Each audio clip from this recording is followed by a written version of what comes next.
পঞ্চম শ্রেণীর বিজ্ঞান বই নিয়ে এখন তোমাদের সাথে আলোচনা করব। অনেক বেশি কমেন্ট এসেছে, পাশাপাশি অনেকগুলো কল এসেছে।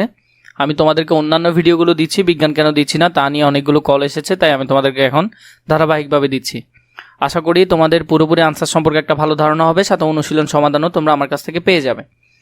চলো আমরা দেখে নিই জীবের আবাসস্থল। আমাদের পরিবেশের আশেপাশে যে জীবগুলো থাকে তারা কোথায় থাকে, আসলে তাদের বাসা কোথায় বা তারা কিভাবে বাসা করে, কোন পরিবেশে টিকে থাকে, সেগুলো আমরা দেখব। উদ্ভিদ এবং প্রাণী সহ আরো অনেক বৈচিত্র্য রকমের জীব নিয়ে জীবজগৎ গঠিত। জীবজগৎ মানে কি, আমাদের আশেপাশে যেসব জীবগুলো থাকে তাদেরকে নিয়ে যে জগৎ গঠিত সেটা। জীবজগতে বিচিত্র ধরনের উদ্ভিদ ও প্রাণী আছে। তাহলে জীবজগতের মধ্যে প্রাণীও থাকে, উদ্ভিদও থাকে, দুইটাই থাকে। কোনো কোনো জীব স্থলভাগ বা মাটিতে, স্থলভাগ মানে কি মাটিতে বাস করে। যেমন অনেকগুলো আমরা পোকামাকড় দেখি যারা মাটিতে থাকে। কেউ আবার পানিতে বা মাটিতে ও পানি উভয় স্থানে বসবাস করে।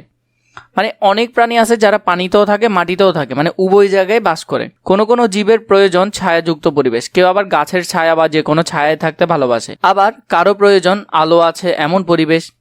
এই অধ্যায়ে আমরা বিভিন্ন জীবের আবাসস্থল, বিভিন্ন আবাসস্থলের উদ্ভিদ ও প্রাণীর ধরন এবং পরিবেশে তাদের টিকে থাকার কৌশল ইত্যাদি সম্পর্কে জানব। তো এই অধ্যায়ে পুরোপুরি আমরা জানব প্রাণীরা কিভাবে বেঁচে থাকে, তাদের আবাসস্থল কেমন, সেগুলো নিয়ে। জীবের আবাসস্থল, যেখানে কোনো জীব স্বাচ্ছন্দ্যে বসবাস করতে পারে সেটাই জীবের আবাসস্থল। তাহলে আবাসস্থল হলো যে কি, যেখানে সে স্বাচ্ছন্দ্যে থাকতে পারবে। জীবের আবাসস্থলগুলো কি কি? কাজ হলো উদ্ভিদ ও প্রাণী কোথায় জন্মে তা খুঁজে বের করা। যা করতে হবে, বিদ্যালয় এবং নিজ বাড়ির আশেপাশে যে সকল উদ্ভিদ প্রাণী দেখছি সেগুলোর নাম এবং এরা কোথায় জন্মে বা বাস করে তার নিচের ছকে আমরা লিখব।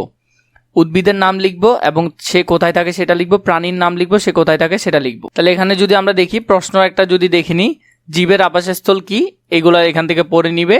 এখন তোমাদেরকে যে কাজটা দেখাচ্ছি, যেমন উদ্ভিদের নাম এবং আবাসস্থল, যেমন আম গাছ কোথায় থাকে, স্থলভাগে থাকে। ধান গাছ জলাভূমি বা জমিতে থাকে। তারপর শাপলা পানিতে থাকে বা জলে থাকে। কচু জলাভূমিতে থাকে। এরপরে প্রাণীর মধ্যে যেগুলো দিয়েছে, আমরা কিন্তু এই জিনিসগুলো এখানে লিখবো। তোমাদের উদ্ভিদেরগুলো দিয়ে দিলাম, এখন প্রাণীরগুলো দিচ্ছি তোমাদেরকে। গরু স্থলভাগে থাকে, মাছ জলভাগে থাকে, পাখি গাছে থাকে, ব্যাঙ জল এবং স্থল উভয় দোনো জায়গায় থাকে। তো আমি একেবারে ব্যাখ্যা সহ তোমাদেরকে দেওয়ার চেষ্টা করছি যাতে তোমাদের জন্য সুবিধা হয়। এরপরে 2 এর মধ্যে বলেছে কয়েকজন সহপাঠীর সাথে ছকের তথ্য নিয়ে আলোচনা করি এবং জীবের আবাসস্থল সম্পর্কে ধারণা স্পষ্ট করি। তুমি তোমার বন্ধু বান্ধবীদের সাথে কি করবে, আলোচনা করবে। সার সংক্ষেপ, বিভিন্ন জীব বিভিন্ন ধরনের আবাসস্থলে জন্মে ও বসবাস করে। জল বা স্থল ভেদে যেমন বিভিন্ন ধরনের উদ্ভিদ জন্মে, তেমনি বিভিন্ন ধরনের আবাসস্থলে বিভিন্ন রকমের প্রাণী বসবাস করে। বিভিন্ন আবাসস্থলে বিভিন্ন ধরনের উদ্ভিদ ও প্রাণী সম্পর্কে আরও কিছু জানি। তাহলে এখন আমরা বিভিন্ন রকম আবাসস্থল সম্পর্কে জানবো। জীবের বসবাসের জন্য বিভিন্ন ধরনের পরিবেশ রয়েছে, যেমন স্থলজ পরিবেশ, জলজ পরিবেশ, মেরু অঞ্চল পরিবেশ, মানে বিভিন্ন রকম পরিবেশ থাকে। এইসব পরিবেশে বসবাসরত প্রাণীদের মধ্যেও ভিন্নতা রয়েছে, মানে এক এক প্রাণী এক এক রকম। পরিবেশের বিভিন্ন আবাসস্থলের যেমন ভিন্ন ভিন্ন বৈশিষ্ট্য রয়েছে, তেমনি এখানে বসবাসকারী বিভিন্ন ধরনের প্রাণীর মধ্যেও বৈচিত্র্য লক্ষ্য করা যায়। মানে পরিবেশ ভেদে যেমন প্রাণীও আলাদা, পরিবেশও কি হয়, আলাদা হয়। স্থলজ আবাসস্থল মানে মাটি টাইপের, মাটি বা ভূমির পরিবেশ হলো স্থলজ অবস্থা। উদ্ভিদ ও প্রাণীর একটি বড় অংশ স্থলজ পরিবেশে বসবাস করে। স্থলভাগের উদ্ভিদ হলো আম, জাম, কাঁঠাল, নারিকেল, কলা, নিম, কড়ই, মেহগনি ইত্যাদি। এগুলো সবগুলো গাছের নাম। এইসব বড় বড় উদ্ভিদের নিচে ছায়াযুক্ত স্থান হলো ছোট ছোট উদ্ভিদের আবাস, মানে এইদের ছায়ার নিচে ছোট ছোট গাছ, যেমন বিভিন্ন ধরনের ঘাস বা তৃণ জাতীয় উদ্ভিদ। এরপর হলো যে স্যাঁতসেঁতে ভেজা ও ঠান্ডা স্থলে জন্মে মস ও ফার্ন জাতীয় উদ্ভিদ। কোনো কোনো উদ্ভিদ আবার বড় উদ্ভিদের গায়ে আশ্রয় নিয়ে বেঁচে থাকে, যেমন অর্কিড ও বিভিন্ন ধরনের ফার্ন। মানে বিভিন্ন রকম গাছ আছে দেখবে, সেগুলো গাছের মধ্যেই জন্মায়, ওই গাছগুলো হয়ই গাছের মধ্যে। আবার প্রাণীদের মধ্যে রয়েছে মানুষ, গরু, ছাগল, হাতি, বাঘ, শিয়াল, হাঁস, মুরগি, বিভিন্ন ধরনের পাখি, ইঁদুর, কেঁচো, পিঁপড়া ইত্যাদি। স্থলজ আবাসস্থলের মধ্যে অনেক বৈচিত্র্য রয়েছে, যেমন বনজ, মরুজ, তৃণভূমি ইত্যাদি। তাহলে বিভিন্ন রকম বনভূমি দেখা যায়। বনজ আবাসস্থল, যখন কোনো স্থানে প্রাকৃতিকভাবে বিভিন্ন ধরনের উদ্ভিদ প্রচুর পরিমাণে জন্মায় সেখানে বনের সৃষ্টি হয়। যেমন আমাদের দেশের মধ্যে শালবন, সুন্দরবন, এগুলা মানে যেখানের মধ্যে প্রাকৃতিকভাবে অনেক গাছ জন্মায়। বনের উদ্ভিদ সমূহের মধ্যে শাল বা গজারি, মেহগনি, সুন্দর, গেওয়া, গর্জন অন্যতম গাছ, মানে সেখানে এইসব গাছগুলো পাওয়া যায়। এছাড়াও আছে গুল্ম, তৃণ, মশ ও ফার্ন জাতীয় উদ্ভিদ, মানে বিভিন্ন রকম উদ্ভিদ। বনজ পরিবেশে অনেক প্রাণীও বসবাস করে, যেমন আমাদের সুন্দরবনে বাঘ, হরিণ, কুমির, বিভিন্ন ধরনের পাখির আবাসস্থল। ব্যাঙ উভচর প্রাণী, শিশু অবস্থায় ব্যাঙাচি এরা পানিতে থাকে। বড় হয়ে মাটি ও পানি উভয় স্থানে বসবাস করে। সাপ, ইঁদুর, কাঁকড়া মাটির গর্তে বসবাস করে। আমাদের দেশের হাতির আবাসস্থল হলো চট্টগ্রাম ও পার্বত্য চট্টগ্রামের বনভূমি। আমাদের জাতীয় প্রাণী রয়্যাল বেঙ্গল টাইগার শুধু সুন্দরবনেই বাস করে, মানে আমরা যে সুন্দরবনের মধ্যে যে রয়্যাল বেঙ্গল টাইগার দেখি এটা শুধু সেখানেই আছে। তৃণভূমি স্থলজ পরিবেশের মধ্যে অনেক স্থানে বিস্তীর্ণ এলাকা জুড়ে ঘাস জাতীয় উদ্ভিদ প্রাধান্য থাকে। এই ধরনের আবাসকে বলে তৃণভূমি। এখানে থাকে শন, নলখগড়া, বিরুদ ও গুল্ম জাতীয় উদ্ভিদ, মানে এখানে যে ধরনের উদ্ভিদগুলো থাকে। তো তাহলে মরুভূমিতে এই ধরনের উদ্ভিদ থাকে। প্রাণীদের মধ্যে থাকে হরিণ, কুকুর, খরগোশ, শিয়াল, বাজ পাখি, পেঁচা, হায়না ইত্যাদি। এগুলো হলো যে আমাদের তৃণভূমি এলাকার মধ্যে থাকে। মরুজ আবাসস্থল মরুভূমি হলো স্থলজ আবাসস্থলের মধ্যে একটি বিশেষ বৈশিষ্ট্য সম্পন্ন অঞ্চল। উষ্ণ তাপমাত্রা কম, বৃষ্টিপাত, দিন ও রাতের তাপমাত্রা ব্যাপক পার্থক্য এবং শুষ্ক আবহাওয়া মরুজ আবাসস্থলের প্রধান বৈশিষ্ট্য, মানে সেখানে দিন এবং রাতের পার্থক্য অনেক বেশি দেখা যায়। খেজুর, ফণি, মানসা সহ বিভিন্ন ধরনের ক্যাকটাস ও গুল্ম এই অঞ্চলের উদ্ভিদ। মরুজ আবাসস্থলের প্রাণীদের মধ্যে ওঁট, গিরগিট, টিকটিকি, সান্ডা ও বিভিন্ন ধরনের পতঙ্গ দেখা যায়। তো এখানের মধ্যে যেগুলো এই যে সান্ডা। মেরু আবাসস্থল পৃথিবীর কোনো কোনো অঞ্চলে বরফে ঢাকা, যেমন মেরু অঞ্চল। এই অঞ্চলগুলো পুরোপুরি বরফ থাকে। এই অঞ্চলে খুব কম উদ্ভিদ জন্মে। এদের মধ্যে আছে অর্কিটিকুইলো, কটন ঘাস ও লাইকেন জাতীয় উদ্ভিদ। কিছু অন্যান্য বৈশিষ্ট্য প্রাণী ও এই অঞ্চলে বসবাস করে, যেমন শ্বেত ভাল্লুক, সিল, পেঙ্গুইন ইত্যাদি। জলজ আবাসস্থল মানে পানি। সারা বছর পানি থাকে এমন আবাসস্থলগুলোই জলজ আবাসস্থল। সমুদ্র, নদী, পুকুর, খাল, বিল ইত্যাদি হলো জলজ আবাসস্থল। এইসব আবাসস্থলে পরিবেশেও ভিন্নতা রয়েছে। এর মধ্যে হলো স্বাদু পানির জলজ পরিবেশ, যেমন নদী, পুকুর, খাল, বিল ইত্যাদি। এই পরিবেশে জন্মানো বিভিন্ন ধরনের উদ্ভিদের মধ্যে রয়েছে শাপলা, পদ্ম, কুচুরিপানা, খুদিপানা, টোপাপানা ও বিভিন্ন ধরনের শৈবাল। এটা হলো যে পুকুর জাতীয়। প্রাণীদের মধ্যে রয়েছে রুই, কাতলা, মৃগেল, পাঙ্গাস সহ অনেক ধরনের মাছ, কুমির, কাঁকড়া, শামুক, ঝিনুক, চিংড়ি ইত্যাদি। এগুলো হলো মিঠা পানিতে, এগুলো হলো পুকুর জাতীয়তে। সামুদ্রিক আবাসস্থল জলজ পরিবেশ হলেও সমুদ্রের পানি নদী, পুকুর, খাল, বিল পানি থেকে আলাদা। সমুদ্রের পানি লবণাক্ত। এই পানিতে যে সকল উদ্ভিদ ও প্রাণী বসবাস করে তারা সাধারণত নদী, পুকুর বা খাল, বিলে বসবাসকারী উদ্ভিদ বা প্রাণী থেকে আলাদা হয়। সামুদ্রিক পরিবেশের প্রধান উদ্ভিদ হলো বিভিন্ন ধরনের সামুদ্রিক শৈবাল, যেমন ল্যামিনারিয়া, সারগাসাম। এছাড়াও সামুদ্রিক ঘাস এর মধ্যে রয়েছে জস্টেরা, হ্যালোডিউল ইত্যাদি। সামুদ্রিক প্রাণীগুলোর মধ্যে রয়েছে তিমি, ডলফিন, অক্টোপাস, হাঙ্গর, লাল কাঁকড়া, তারা মাছ, জেলিফিশ, অসংখ্য প্রজাতির মাছ। সমুদ্রের লোনা পানির মাছের মধ্যে প্রধান মাছ হলো যে রূপচাঁদা, লইট্টে, লাঙ্গা, কোরাল, স্যামন, টুনা, ইলিশ ইত্যাদি। জলাভূমি কিছু কিছু নিচু এলাকা বছরের বেশিরভাগ সময় জলমগ্ন থাকে, বাকি সময় শুষ্ক থাকে। এদেরকে বলে জলাভূমি। এইসব এলাকায় ঋতু অনুযায়ী উদ্ভিদ ও প্রাণীর উপস্থিতি ভিন্ন ভিন্ন হয়। বাংলাদেশের হাওর, বাওর ও এই ধরনের জলাভূমি। এই ধরনের জলাভূমি স্বাদু পানির হতে পারে। রাতারগুল, হাকালুকি হাওর এই ধরনের জলাভূমি।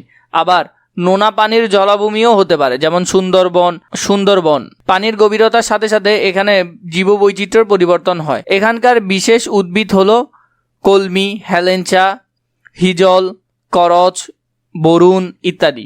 এই পরিবেশে বিভিন্ন ধরনের প্রাণী যেমন মাছ, সাপ, ব্যাঙ এবং জলচর পাখি দেখা যায়। জীবের অভিযোজন নির্দিষ্ট স্থান বা পরিবেশের সাথে জীবের খাপ খাইয়ে বেঁচে থাকার প্রক্রিয়াকে অভিযোজন বলে। অভিযোজন কি খুব বেশি গুরুত্বপূর্ণ, পরীক্ষার প্রশ্নে আসবে, খুব বেশি গুরুত্বপূর্ণ, নিজেদের বই স্টার চিহ্ন দিবে।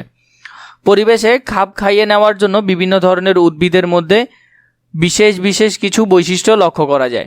প্রাণীদের মধ্যেও বাহ্যিক ও অভ্যন্তরীণ গঠনগত নানা রকম পরিবর্তন দেখা যায়, মানে বাইরের দিকে এবং ভিতরের দিকে দুই ধরনের পার্থক্য দেখা যায়। বিভিন্ন পরিবেশে জীব কিভাবে নিজেকে খাপ খাওয়ায়।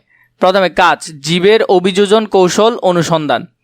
যা লাগবে, যেমন কুচুরিফানা লাগবে, মুরগি ও হাঁসের পায়ের চিত্র লাগবে বা ছবি লাগবে। যা করতে হবে, কুচুরিপানা এক ধরনের জলজ উদ্ভিদ, এরা পানিতে ভেসে থাকে। কুচুরিপানা ভালো করে পর্যবেক্ষণ করি। 2 আমরা নিশ্চয়ই লক্ষ্য করেছি এদের কাণ্ড প্রচুর পরিমাণে ফাঁপা অংশ থাকে। কুচুরিপানা এই ফাঁপা অংশ থাকার কারণে কুচুরিপানা এই ফাঁপা অংশ থাকা সম্পর্কিত ধারণা নিচের ফাঁকা জায়গায় লেখো। তো আমরা এখানের মধ্যে সেটা লিখব। সংক্ষিপ্ত আলোচনাগুলো তোমরা এখান থেকে দেখে নিবে। আবাসস্থল আমরা এটা দেখলাম, বর্ণজ আবাসস্থল এগুলোও দেখা হইলো। জীবের অভিযোজনের মধ্যে আমরা যেটা দেখবো, যেমন কুচুরিপানা অভিযোজনের মধ্যে দেখলাম কুচুরিপানা জলজ উদ্ভিদ, এর কাণ্ডে প্রচুর বায়ু ভর্তি ফাঁপা অংশ থাকে। এই বায়ু ভর্তি অংশের কারণে কুচুরিপানা পানিতে ভেসে থাকতে পারে। এর পাতাগুলো চওড়া হওয়ার কারণে সূর্যালোক সহজে গ্রহণ করতে পারে। পানিতে ভেসে থাকা ও আলো গ্রহণের সুবিধার জন্য কুচুরিপানার এই গঠন। এরপরে আছে যেমন ধরো আমরা এখানে পরবর্তীতে বাস্তবে বা ছবিতে মুরগি বা হাঁসের পায়ের আঙ্গুল মধ্যে ভিন্নতা পর্যবেক্ষণ করি। এই ভিন্নতার কারণ নিচের খালি জায়গায় লিখি। তো এই যে হাঁসের পা এবং মুরগির পার মধ্যে কেন পার্থক্য, সেটা যদি আমরা এখানে লিখি। হাঁসের পায়ের অভিযোজন, হাঁস জলজ পরিবেশে বসবাস করে। হাঁসের পায়ের আঙ্গুলগুলো মাঝখানে পাতলা চামড়ার পর্দা থাকে, যাকে জালিকা বা ওয়েব বলে। এই জালিকার সাহায্যে হাঁস সহজে পানিতে সাঁতার কাটতে পারে, কারণ পানিতে চলাচল সহজ করার জন্য হাঁসের পায়ের জালিকা থাকে। মুরগির পায়ের অভিযোজন, মুরগি স্থলজ প্রাণী। মুরগির পা শক্ত ও নখযুক্ত। এই নখের সাহায্যে মুরগি মাটি খুঁড়ে খাবার খুঁজে নিতে পারে এবং সহজে চলাফেরা করতে পারে, কারণ মাটিতে চলাচল ও খাদ্য সংগ্রহের জন্য মুরগির পা শক্ত ও নখযুক্ত। তো এখান থেকে আমরা 2টা বিষয় পেলাম। এখানের মধ্যে তোমরা সুন্দর করে দলগত কাজ করে লিখবে। এখানের মধ্যে সেই বিষয়গুলোই দিয়েছে। সারসংক্ষেপ, কুচুরিপানার মধ্যে যে ফাঁপা অংশ থাকে তাকে বায়ুকুটুরি বলে। এই বায়ুকুটুরি কুচুরিপানাকে জলজ পরিবেশে ভেসে থাকতে সাহায্য করে। বায়ুকুটুরি জলজ পরিবেশে উদ্ভিদের একটি অভিযোজন। মুরগির পাগুলো শক্ত, লম্বা এবং নখযুক্ত, ফলে মুরগি মাটি খুঁড়ে পোকা বের করে খেতে পারে। হাঁসের পাগুলো পাতার মতো পর্দা বিশিষ্ট, এতে হাঁস সহজে জলে সাঁতার কাটতে পারে। জীবের অভিযোজন সম্পর্কে আরও কিছু জানি। কোনো জীব যে নির্দিষ্ট পরিবেশে বসবাস করে সেই পরিবেশে সুষ্ঠুভাবে বেঁচে থাকার জন্য নিজের গঠন ও শারীরবৃত্তীয় কাজের পরিবর্তন ঘটায়, একে অভিযোজন বলে। মানে মূল কথা হলো যে মাঝে মধ্যে দেখা যায় কোনো একটা প্রাণী পরিবেশের সাথে খাপ খাইয়ে বেঁচে থাকার জন্য নিজের ভিতর কিছুটা পরিবর্তন করে। মূলত বাসস্থান, আত্মরক্ষা, প্রজনন বা বংশবৃদ্ধির জন্য জীবের এইসব পরিবর্তন ঘটে থাকে। স্থলজ পরিবেশ, তো আমরা এখান থেকে এই টপিকগুলো দেখলাম। আমরা যদি দেখি সমাধানকারী এখানে কিছু বিষয় আছে, এগুলো তোমরা একটু দেখে নিবে। জীবের অভিযোজন সম্পর্কে আরও কিছু তথ্য এখানে আছে। জলজ পরিবেশ আমরা যদি একটু দেখি। স্থলজ পরিবেশ, স্থলজ আবাসস্থলের মধ্যে প্রধান হলো বনজ পরিবেশ। এখানে প্রচুর পরিমাণে বৃক্ষজাতীয় উদ্ভিদ জন্মে। এদের কাণ্ড শক্ত ও মোটা এবং শাখা প্রশাখা যুক্ত। এদের মূলত মোটা, শক্ত ও বিস্তৃত শাখা প্রশাখা যুক্ত, ফলে এরা কাণ্ডকে দৃঢ়ভাবে মাটির সাথে আটকে রাখতে পারে। শীতকালে বায়ু শুষ্ক থাকায় উদ্ভিদের পাতার মাধ্যমে পানি বের হয়ে যাওয়ার পরিমাণ স্বাভাবিকের চেয়ে বেশি। এতে পানি শূন্যতা হয়ে উদ্ভিদের মৃত্যু হতে পারে। এরকম বিপদ থেকে রক্ষা পেতে কোনো কোনো উদ্ভিদ শীতকালে পাতা ঝরিয়ে ফেলে। তো আমরা দেখি শীতকালে গাছের পাতা প্রায় পড়ে যায়। এরপরে হলো দেখো শিকারী প্রাণীর অভিযোজন বা তীক্ষ্ণ ঠোঁট বা ধারালো নখর বা দাঁত। দেখো এখানের মধ্যে ছবি দিয়েছে। বনজ পরিবেশে প্রাণীদের শ্বাসকার্য চালানোর জন্য শক্তিশালী ফুসফুস থাকে। দ্রুত ও দীর্ঘ পথ চলাচলের জন্য এদের পায়ে অনেক শক্তিশালী হয়। শিকার ধরা ও মাংস ছিঁড়ে খাওয়ার জন্য এদের তীক্ষ্ণ ধারালো নখ ও দাঁত থাকে। বনজ পরিবেশের অন্যতম প্রাণী হলো পাখি। পাখিরা মূলত আকাশচারী, মানে আকাশের উড়ে এরা। এদের ডানা আছে। হাড়ে মজ্জা কম থাকায় দেহ হালকা হয়। আবার দেহে বায়ু ভর্তি থলি থাকে, যা উড়তে সহায়তা করে। শিকারী পাখি যেমন ঈগল শিকার ধরার জন্য তীক্ষ্ণ দৃষ্টিশক্তি, ধারালো বড়শির মতো বাঁকানো ঠোঁট, নখযুক্ত পা এবং শক্তিশালী ডানা রয়েছে। বনের কিছু প্রাণী যেমন গিরগিট ও প্রজাপতি যে পরিবেশে বসবাস করে আত্মরক্ষার জন্য সেই পরিবেশের বর্ণ ধারণ করতে পারে। যেমন গিরগিট যে পরিবেশে থাকে সেরকম চেঞ্জ হয়ে যায়। প্রজাপতিও। মরুজ পরিবেশ, কম বৃষ্টিপাত এবং উষ্ণ ও শুষ্ক আবহাওয়ার কারণে উদ্ভিদগুলো ছোট ছোট ঝোপঝাড়ের মতো হয়। পানি জমা করে রাখার জন্য এইসব উদ্ভিদ পাতা ও কাণ্ড মোটা, চ্যাপ্টা এবং রসালো হয়। আত্মরক্ষার জন্য কোনো কোনো গাছের পাতায় কাঁটায় রূপান্তরিত হয়, যেমন বিভিন্ন ধরনের ক্যাকটাস, খেজুর ইত্যাদি। মরুজ পরিবেশের প্রাণীরা শরীরে পানি ও খাদ্য সঞ্চয় করে রাখতে পারে, যেমন উট। সূর্য তাপ থেকে বাঁচার জন্য ছোট ছোট প্রাণীরা মাটির নিচে গর্ত করে বসবাস করে। স্থলজ পরিবেশ মেরু অঞ্চলে বরফে ঢাকা থাকে। এরূপ পরিবেশে খুব কম উদ্ভিদ জন্মে। এরা তীব্র ঠান্ডা সহ্য করতে পারে। এখানে কিছু অন্যান্য বৈশিষ্ট্যের প্রাণী বসবাস করে। তীব্র ঠান্ডা উষ্ণ থাকার জন্য এইসব প্রাণীদের শরীরের চামড়ার নিচে পুরু চর্বির স্তর থাকে। এদের অধিকাংশই বরফের মতো সাদা লোমযুক্ত হওয়ায় সহজে লুকিয়ে থেকে আত্মরক্ষা ও শিকার করতে পারে। এদের লম্বা, বাঁকানো এবং শক্তিশালী পা বরফে চলার জন্য অভিযোজিত হয়, মানে ওদের শরীরটা ওইভাবেই গঠিত হয় যাতে বরফে চলতে পারে। জলজ পরিবেশ। জলজ পরিবেশের বিভিন্ন ঢেউয়ের সাথে খাপ খাওয়ানোর জন্য উদ্ভিদের দেহ নরম এবং মূল সংক্ষিপ্ত হয়। ভেসে থাকার জন্য প্রচুর বায়ু কুঠুরি থাকে। অধিকাংশ ক্ষেত্রে অঙ্গজ বংশবৃদ্ধি করে। পানির ঢেউয়ের সাথে খাপ খাওয়ানোর জন্য মাছের দেহের মধ্যভাগ চ্যাপ্টা এবং মাথা ও লেজের দিক সরু হয়। পানিতে ভেসে থাকা ও চলাচলের জন্য এদের দেহে বায়ুথলি বা পটকা থাকে। পাখনা ও লেজ এদের সাঁতার কাটতে সাহায্য করে। এরা ফুলকা দিয়ে পানিতে থাকা অক্সিজেন গ্রহণ করে শ্বাসকার্য চালায়। মাছ পানিতে কিভাবে অক্সিজেন নেয়? মাছ ফুলকার সাহায্যে পানিতে থাকা অক্সিজেন নেয়।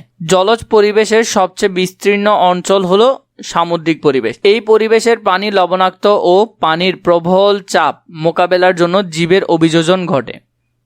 বিভিন্ন ধরনের ভাসমান শৈবাল এই পরিবেশের প্রধান উদ্ভিদ। সামুদ্রিক মাছের মাথা ও লেজের দিকে সরু এবং মধ্যভাগ চওড়া হয়। পাখনা ও লেজ সাঁতার কাটতে সাহায্য করে। সামুদ্রিক মেরুদণ্ডীয় প্রাণীদের ফুসফুস দীর্ঘ সময় ধরে বাতাস জমা রাখে। শিকার ও আত্মরক্ষার জন্য এরা আলো, রং ও বিষাক্ত তরল ব্যবহার করতে পারে। জলাভূমি পরিবেশের উদ্ভিদ ও প্রাণীর মধ্যে স্থলজ ও জলজ উভয় ধরনের বৈশিষ্ট্য দেখা যায়। উদ্ভিদের পাতা পাতলা ও প্রশস্ত এবং মূলত জলজ উদ্ভিদের চেয়ে শক্তিশালী। জলমগ্ন অবস্থায় শ্বাসকার্য চালানোর জন্য শ্বাসমূল বের হয়। জলাভূমি যখন পানিতে পূর্ণ থাকে তখন সেখানে জলজ উদ্ভিদ ও প্রাণীর আধিক্য দেখা যায়। পানি কমে গেলে কিছু কিছু প্রাণী অল্প পানিতে বা কাদার মধ্যে লুকিয়ে থাকে, আত্মরক্ষা করে। সুন্দরী গাছের মূলগুলো মাটির উপরে উঠে আসে কেন? সুন্দরবনের মাটি লবণাক্ত ও ভেজা। এর ফলে এই বনে সুন্দরী গাছের মূলগুলো শ্বাসকার্য চালাতে প্রয়োজনীয় অক্সিজেন গ্রহণ করতে পারে না। এর জন্য কিছু শাখা মূল মাটির উপরে উঠে আসে। শ্বাসমূলে অনেক ছিদ্র থাকে, যার মাধ্যমে সুন্দরী গাছ বায়ু থেকে শ্বাসকার্য চালানোর জন্য অক্সিজেন শোষণ করতে পারে। এরপর আমাদের 9 পৃষ্ঠার মধ্যে একটা কাজ দিয়েছে। কাজ: জীবের বাসস্থান ও অভিযোজনগত বৈশিষ্ট্য খুঁজে বের করা। নিচের ছকে কিছু উদ্ভিদ ও প্রাণীর নাম দেওয়া আছে। এরা কোন পরিবেশে বাস করে এবং এদের কোন কোন বৈশিষ্ট্য উক্ত পরিবেশে টিকে থাকতে সহায়তা করে তা নিচের ছকে লেখো। কয়েকজন সহপাঠীর সাথে ছকটি মিলিয়ে নেই এবং আলোচনা করি। প্রয়োজনে শিক্ষার্থীদের সহায়তা নেই। বাসস্থান এবং অভিযোজনগত বৈশিষ্ট্য। তাহলে আমরা যদি এটার অংশটা দেখিনি, প্রথমে হলো সুন্দরী গাছ। আমরা এখানে দেখেছি সুন্দরী গাছ। অভিযোজনগত বৈশিষ্ট্য: জোয়ার ভাটা লবণাক্ত পরিবেশ সুন্দরবন। অভিযোজনের বৈশিষ্ট্য: কাদাযুক্ত এবং লবণাক্তযুক্ত মাটিতে বাতাসের অভাব থাকায় সুন্দরী গাছের শ্বাসমূল থাকে, যা মাটির উপরে উঠে বাতাস থেকে অক্সিজেন গ্রহণ করে। এরপরে যেটা আছে শাপলা। শাপলাটা যদি দেখি, শাপলা হলো যে জলজ পরিবেশ, পুকুর, বিল, হাওর এগুলার। অভিযোজনগত হলো যে শাপলা কাণ্ড বায়ু ভর্তি ফাঁপা অংশ থাকে, ফলে এটি পানিতে ভেসে থাকতে পারে এবং চওড়া পাতা দিয়ে সূর্যালোক গ্রহণ করতে পারে। এরপরে আছে বাজ পাখি। বাজ পাখি হলো বাসস্থান হলো যে স্থলজ পরিবেশ, যেমন খোলা মাঠ, বনাঞ্চল ইত্যাদিতে। বাজ পাখির তীক্ষ্ণ দৃষ্টি, বাঁকানো ঠোঁট ও ধারালো নখর আছে, যা দিয়ে দূর থেকে শিকার দেখতে ও সহজে শিকার ধরতে পারে। এরপরে হলো শ্বেত ভাল্লুক। শ্বেত ভাল্লুক শীতল পরিবেশ বা মেরু অঞ্চলে। অভিযোজনগত বৈশিষ্ট্য হলো শ্বেত ভাল্লুক ঘন লোম ও শরীরের নিচে মোটা চর্বির স্তর থাকে, যা তাকে প্রচণ্ড ঠান্ডা থেকে রক্ষা করে। এরপরে হলো কুচুরি পানা। জলজ পরিবেশ। কুচুরি পানার কাণ্ডে বায়ুভর্তি অংশ থাকে, এটি পানিতে ভেসে থাকতে পারে এবং দ্রুত বিস্তার লাভ করে। জলজ উদ্ভিদের অনন্য বৈশিষ্ট্য কোনটি? সাধারণত এটা হলো যে বায়ুকুঠুরি থাকে। এটা হলো ওদের অনন্য বৈশিষ্ট্য, জলজ। এরপরে খতে বলেছে মাংসাশী প্রাণীর প্রধান বৈশিষ্ট্য কোনটি? মাংসাশী প্রাণীর প্রধান বৈশিষ্ট্য হলো যে এদের তীক্ষ্ণ দাঁত। তীক্ষ্ণ দাঁত থাকার কারণে ওরা কি করে? মাংস ছিঁড়ে খেতে পারে। শ্বাসমূল কোন উদ্ভিদে পাওয়া যায়? সুন্দরী গাছে শ্বাসমূল পাওয়া যায়। তোমরা এখান থেকে উত্তর করবে এটা। খতে বলে এরপর 2 নম্বরে নিচের শব্দগুলো থেকে সঠিক শব্দ দিয়ে শূন্যস্থান পূরণ করি।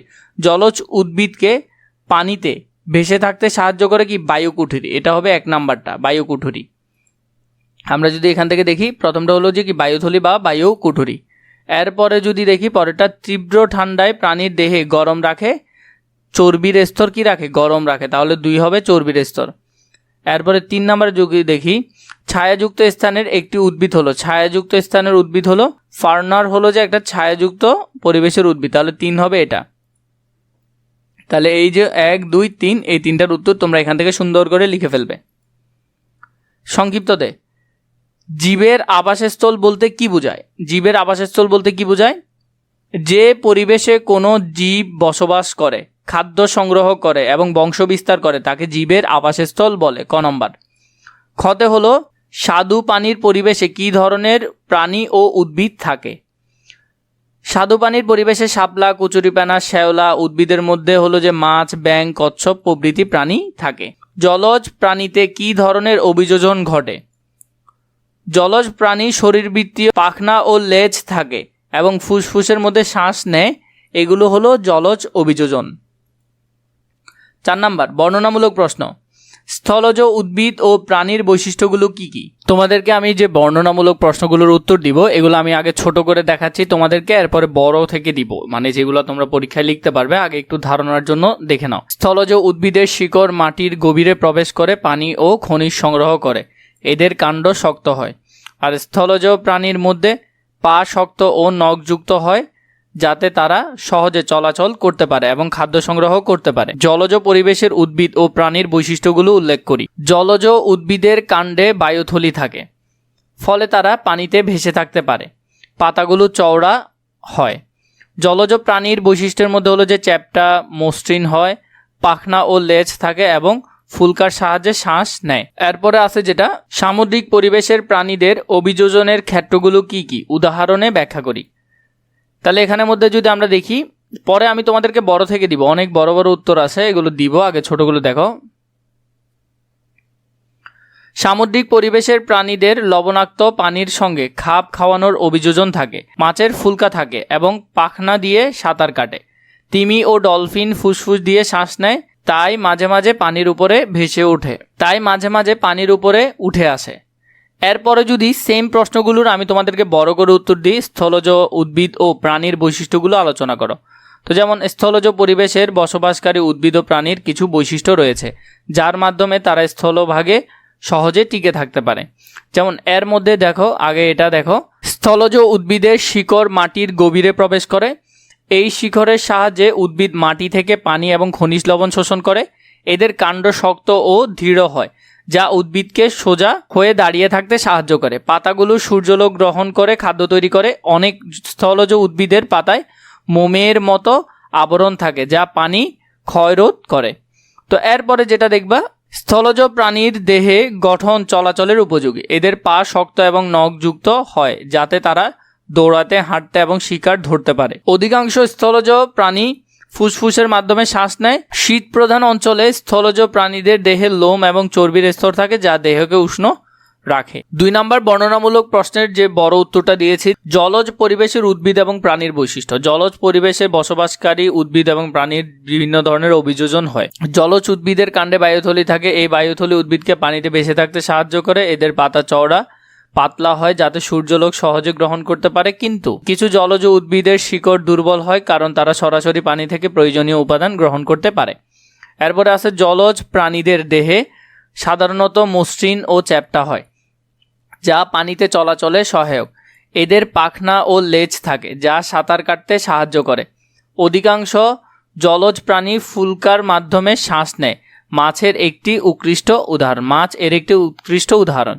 তো এখান থেকে তোমরা এটার উত্তরও লিখতে পারবে। এরপর আছে 3 নম্বরে সামুদ্রিক পরিবেশে প্রাণীদের অভিযোজন আলোচনা করো, উদাহরণ দাও। সামুদ্রিক পরিবেশে অত্যন্ত লবণাক্ত এবং গভীর হওয়ায় এখানে বসবাসকারী প্রাণীদের বৈশিষ্ট্য অভিযোজন প্রয়োজন হয়। এখানের মধ্যে যেগুলো আছে, সামুদ্রিক মাছের দেহে মসৃণ ও স্রোতরোধী হয়, যা পানিতে দ্রুত চলাচলে সাহায্য করে। এদের পাখনা ও লেজ শক্তিশালী হয়। ফুলকার মাধ্যমে শ্বাস নেয় এদের একটি গুরুত্বপূর্ণ অভিযোজন। এটি সামুদ্রিক মাছ দেহের অতিরিক্ত লবণ বের করে দেওয়ার জন্য বিশেষ ক্ষমতা রাখে। তিমি ও ডলফিন সামুদ্রিক প্রাণী হলেও তারা ফুলকার পরিবর্তে ফুসফুসে দিয়ে শ্বাস নেয়। এজন্য তারা নির্দিষ্ট সময় পর পর পানির উপরে উঠে আসে। এদের দেহে পুরু চর্বি স্তর থাকে, যা ঠান্ডা থেকে এদের দেহকে রক্ষা করে। তো এইভাবে করে তোমরা এই আনসারগুলো সুন্দর করে লিখে ফেলতে পারবে। এছাড়া অন্যান্য অধ্যায় যদি প্রয়োজন হয় নিশ্চয়ই আমাকে কমেন্ট করে জানাবে।